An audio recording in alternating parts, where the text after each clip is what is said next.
Karamihan sa mga tao ang naniniwala na kapag lampas ka na sa 60 taong gulang at ang iyong presyon ay umabot sa 120/80, ay perpektong kontrolado ka na. Nasiyahan ng iyong doktor, kalmado ka. Normal ang numero.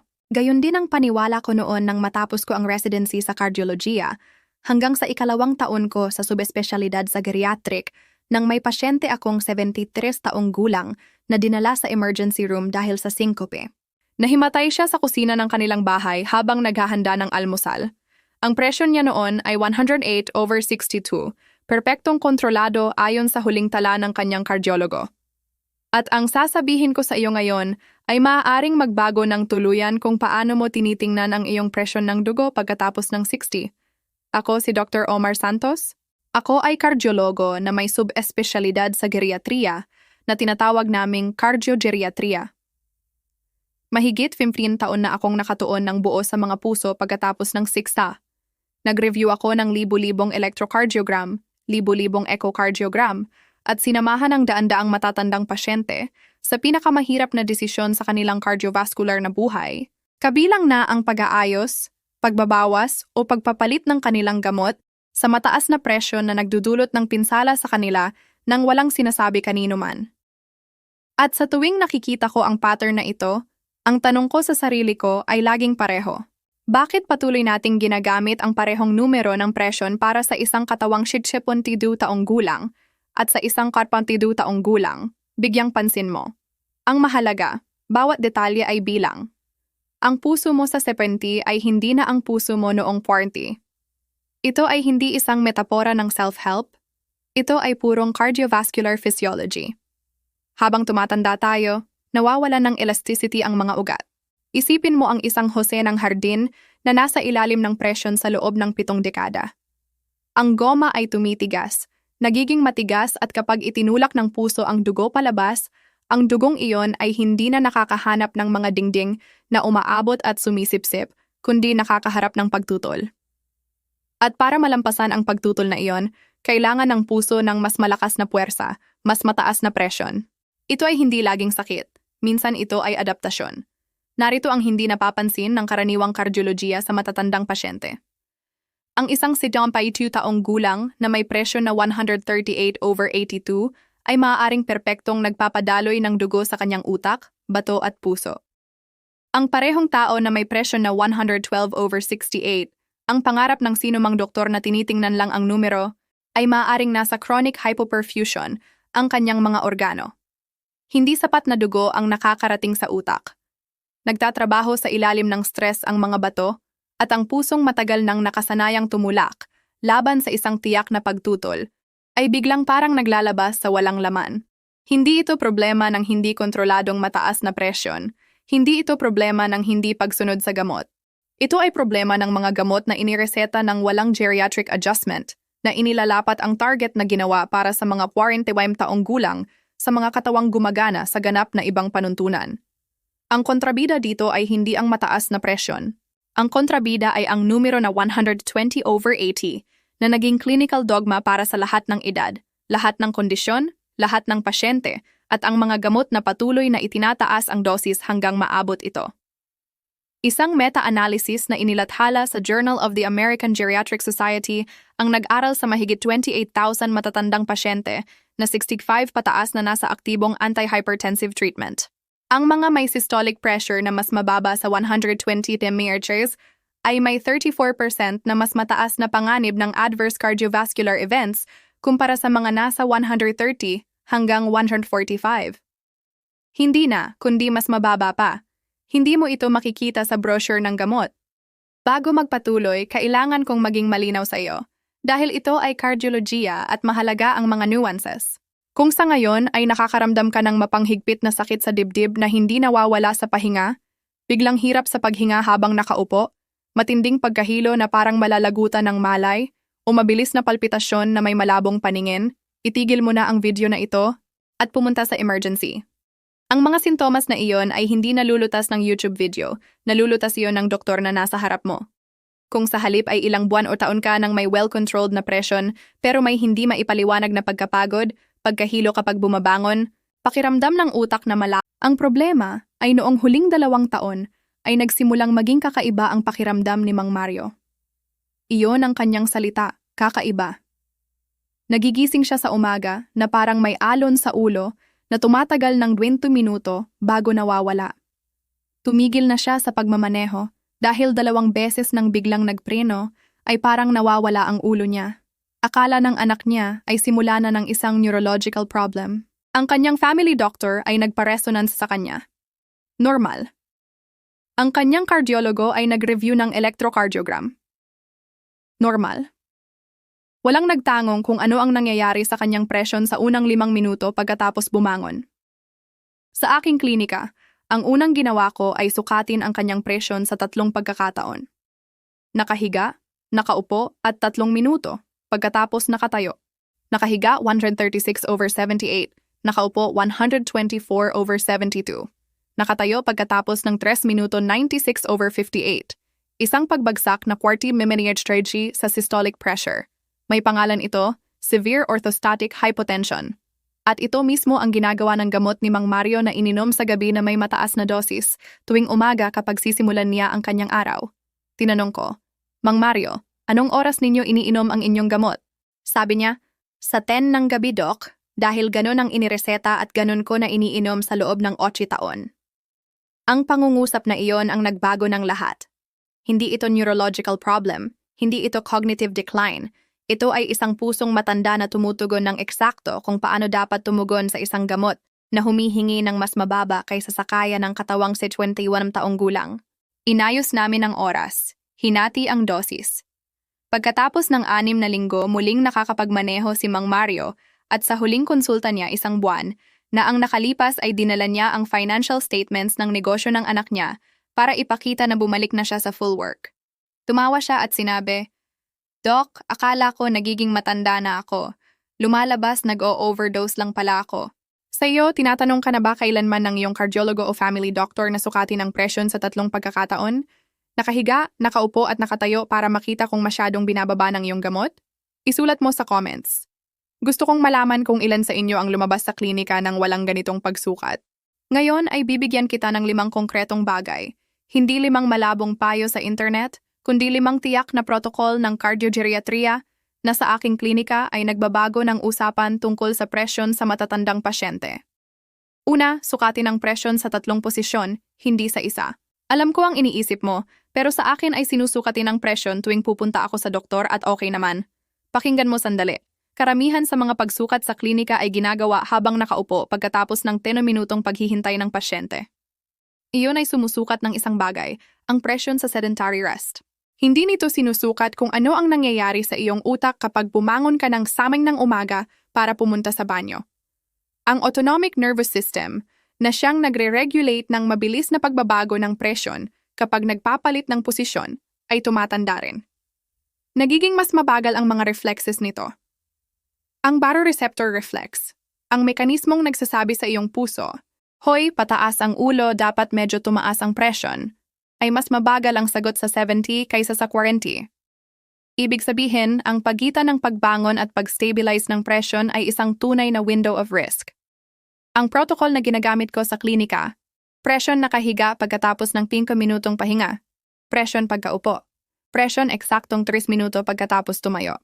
Kung ang pagkakaiba sa pagbasa ng nakatayo at nakahiga ay higit sa 20 mmHg sa systolic o higit sa 10 sa diastolic, iyon ay clinically significant orthostatic hypotension. At kung kasabay nito ang sintomas ng pagkahilo, malabong utak o pagod sa umaga, malamang na masyadong mataas ang iyong antihipertensibo para sa kasalukuyang physiology mo. Babala, kung mayroon ka ng diagnosis ng orthostatic hypotension, huwag gawin ang pagsukat na ito ng mag-isa sa bahay habang aktibo ang pagkahilo. Gawin ito kasama ng iba, nakaupo, malapit sa maaari mong hawakan. Dalhin ang 3 numerong iyon sa susunod mong cardiologo. Ang papel na iyon ay maaaring ganap na baguhin ang usapan. Pangalawa, ang oras ng pag-inom ng iyong antihipertensibo ay mas mahalaga kaysa sa iniisip mo. Ang presyo ng dugo ay sumusunod sa circadian rhythm. Sa karamihan ng mga matanda, ang pinakamababa ay sa pagitan ng 2 at 4 ng madaling araw at nagsisimulang tumaas ng natural sa pagitan ng 6 at 9 ng umaga, ang tinatawag na morning surge. Ang pagtaas na iyon ay may dahilan. Naghahanda ang katawan para sa aktibidad ng araw. Tumataas ang cortisol, nag-a-activate ang cardiovascular system. Sa matatanda, ang morning surge na iyon ay maaaring mas malakas.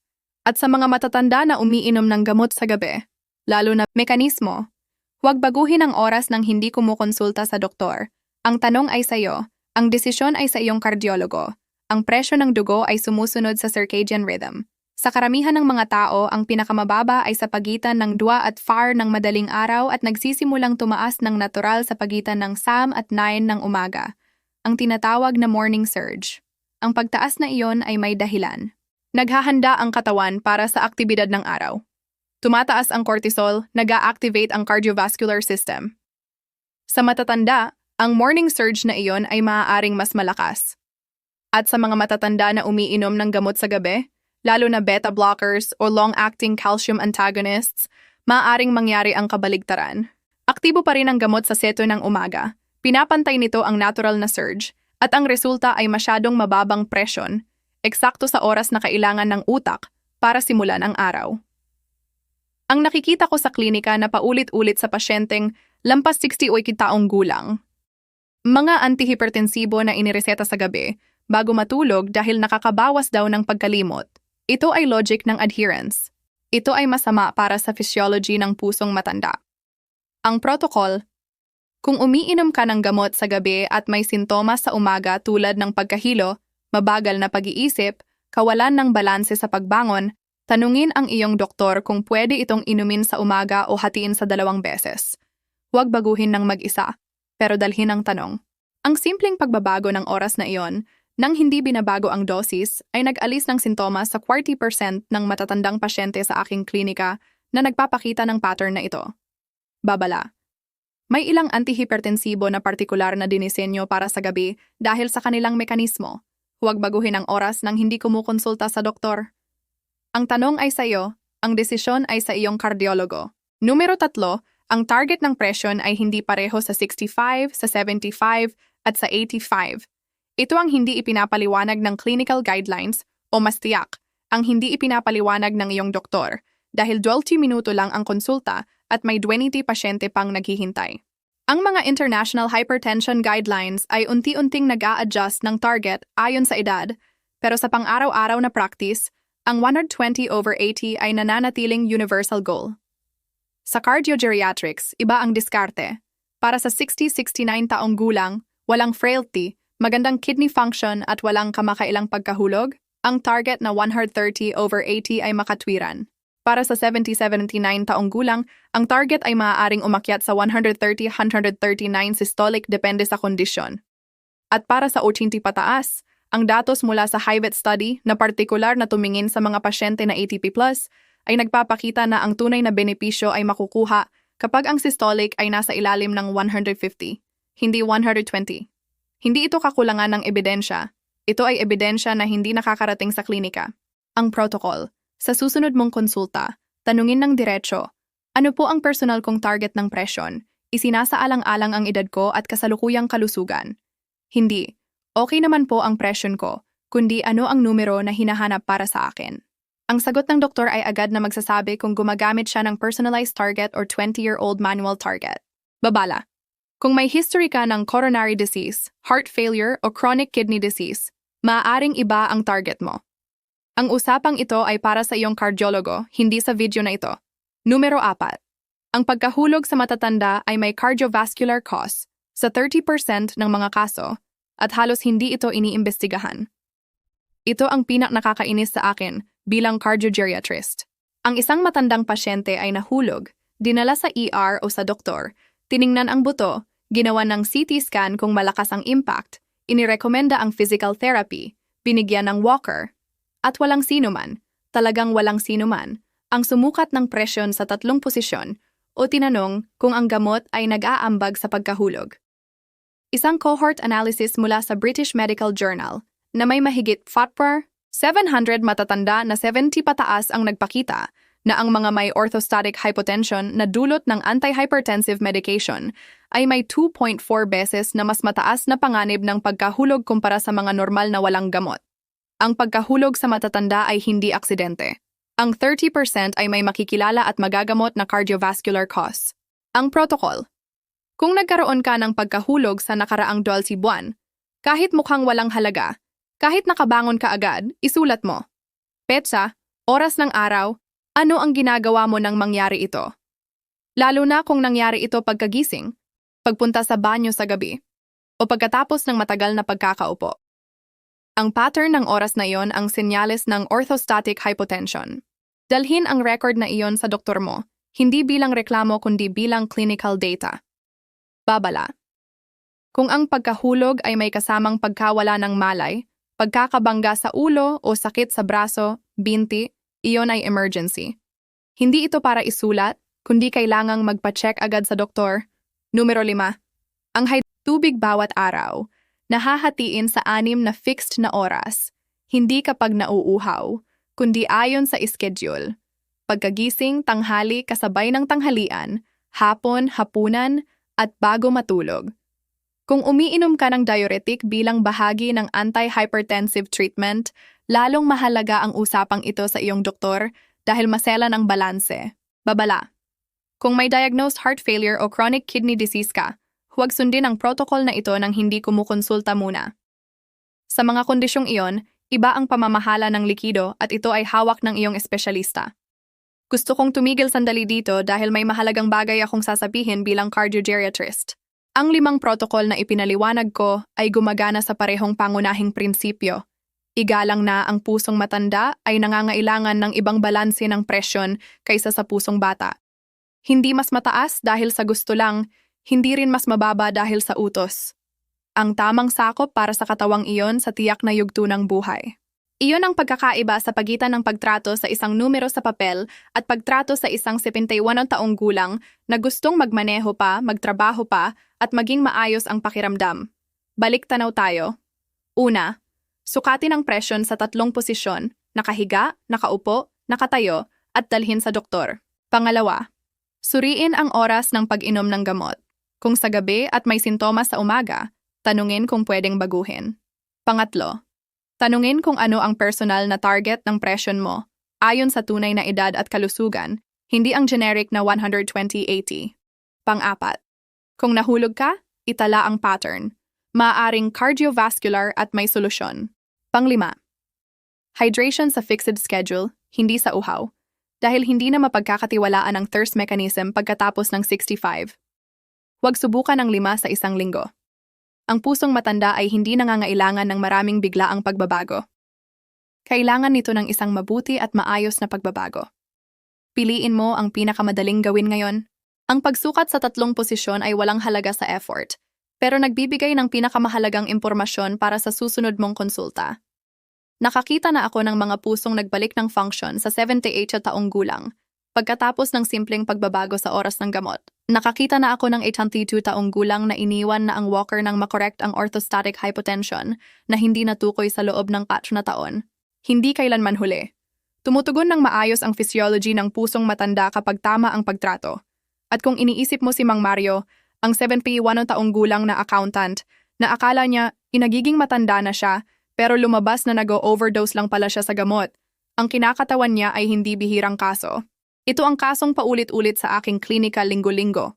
Matatandang matatalino, aktibo, at seryoso sa kalusugan, pero binibigyan ng treatment na para sa isang tao na 20 taon na nakakabata sa kanila. Alin sa 5 protocol na ito